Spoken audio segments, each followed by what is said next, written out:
Hello everyone and welcome to Online Help Guide. Today in this video, I'm going to show you how to download and install Brainly app on Android mobile. So without any further ado, let's dive right into it. To download Brainly app, first open the Play Store on your device.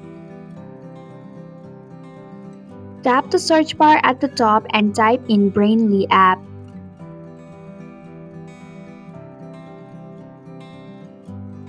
Tap Brainly app when it appears in the search result.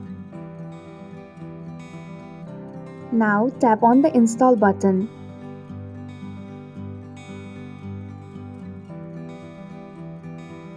Once the installation is completed, tap Open to launch the app. And that's it. Thank you for watching the online help guide. I hope this video was helpful. If it was, please hit the like button and comment if you have any questions or feedback. Also, if you are new to our channel, please subscribe and hit the bell icon so that you don't miss our upcoming videos.